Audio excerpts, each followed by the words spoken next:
Hello' friends, মই আজি প্ৰথমবাৰৰ বাবে ভিডিঅ' বনাবলৈ আৰম্ভ কৰিছোঁ। কিবা যদি ভুল ভ্ৰান্তি হয় ক্ষমা কৰি দিব। আৰু মোৰ ভিডিঅ'বিলাকত বিশেষকৈ মেথছ ৰিলেটেড বস্তুৱে থাকিব। আৰু আজি মই ক্লাছ 12 বা এইচএছ ছেকেণ্ড ইয়াৰৰ মেথছৰ ইণ্টিগ্ৰেশ্যন চেপ্টাৰটো পঢ়াবলৈ লৈছোঁ। এতিয়া ইণ্টিগ্ৰেশ্যন হয় কি একচুৱেলি, সেইটো আমি জানোচোন আহক। ইণ্টিগ্ৰেশ্যন বুলি ক'লে আমি সাধাৰণতে ডেৰিভেটিভৰ কথা জানিব লাগিব। যেতিয়া আমি এটা ফাংচন ল'লোঁ, F x equal to suppose sign x বুলি এটা ফাংচন আছে, প্লাছ মই ইয়াত লগাই দিলোঁ 3, ঠিক আছে। এই ফাংচনটোক যদি আমি অৱকলজ কৰোঁ বা আমি ডেৰিভেটিভ কৰোঁ, আমি সদায় এনেকৈ লিখোঁ, ইয়াক ডেৰিভেটিভ কৰিলে আমি চিম্বল দেখিলে আমি এইটো বুজোঁ, আৰু ইয়াক যদি চাইন এক্সৰ অৱকলজ কৰিলে আমাৰ কি হয়, কছ এক্স হয়। আৰু যিহেতু 3টো ধ্ৰুৱক হয়, ধ্ৰুৱকৰ অৱকলজ সদায় কি হ'ব, 0। এইখিনি আমি আগতে ডেৰিভেটিভত পাই আহিছোঁ। তাৰমানে আমাৰ চাইন এক্স প্লাছ 3 ফাংচনটোৰ আমি অৱকলজটো পালোঁ কি, কছ এক্স হ'ল। কিন্তু এতিয়া যদি আমাক যদি দিয়া হৈ থাকে যে এটা ফাংচন দিয়া হৈ আছে, সেই ফাংচনটো আমি নাজানো, কিন্তু ফাংচনটো আমাৰ আননোন হৈ আছে, কিন্তু ফাংচনটোৰ আমাৰ অৱকলজটো দিয়া হৈ থাকে।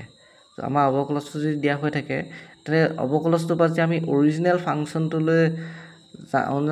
জানিব বিচাৰোঁ, তে এই মেথডটোক আমি অৰিজিনেল ফাংচনটোক আমি ক'ম এণ্টি ডেৰিভেটিভ বুলি ক'ম।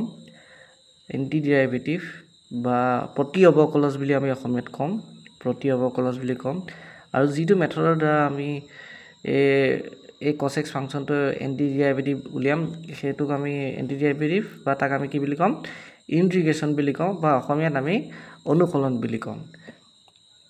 তো অনুকলন কৰিলে কি হ'ব, আমাৰ চিম্বলডাল আহিব, এইটো চিম্বল আহিব। তাৰমানে কছ এক্স ফাংচনটো আমাৰ নিৰ্দিষ্ট ফৰ্মুলা আছে, যেনেকৈ আমি ডেৰিভেটিভৰ পাইছোঁ যে কছ এক্সৰ এতিয়া ইণ্টিগ্ৰেশ্যন কৰিলে আমি পাম কি, চাইন এক্স পাই যাম। হ'ল, কছ এক্সৰ ইণ্টিগ্ৰেশ্যন হৈছে চাইন এক্স। কিন্তু আমি জানো ইয়াত অৰিজিনেল ফাংচনটো পালোঁ, ইয়াত কি পাইছিলোঁ, চাইন এক্স প্লাছ 3 আছিলে, কিন্তু আমি পালোঁ কি ইণ্টিগ্ৰেশ্যন কৰিলে চাইন এক্স পালোঁ। গতিকে যিহেতু আমাৰ অৰিজিনেল ফাংচনটো 3 আছিলে, এইটো কথা সঁচা যে আমি ইয়াৰ এণ্টি ডেৰিভেটিভ বা ইণ্টিগ্ৰেশ্যন কৰোঁতে আমি পালোঁ চাইন এক্স, কিন্তু তাৰ লগত যিহেতু প্লাছ 3 আছিলে, গতিকে আমাৰ ইয়াততো প্লাছ 3 নাই পোৱা। গতিকে তাৰ কাৰণে আমি সদায় ইয়াত কি ব্যৱহাৰ কৰোঁ, চি লিখোঁ, য'ত চিটোক আমি কি বুলি কওঁ, চিটোক আমি ধ্ৰুৱক বুলি কওঁ, নহ'বা ইয়াক আমি কনষ্টেণ্ট বুলি কওঁ। ইংলিছত আমি কি কওঁ, কনষ্টেণ্ট বুলি কওঁ। গতিকে তো এই ধ্ৰুৱকটো মান যিকোনো হ'ব পাৰে, যেনেকৈ ইয়াত যদি আমি 3 আছিলে, মই চি সলনি মই নেক্সট ষ্টেপত লিখি দিম 3 বুলি লিখি দিম, বাছ পাই গ'লোঁ আমি ইণ্টিগ্ৰেশ্যন কৰি পেলাই। গতিকে এই মেথডটো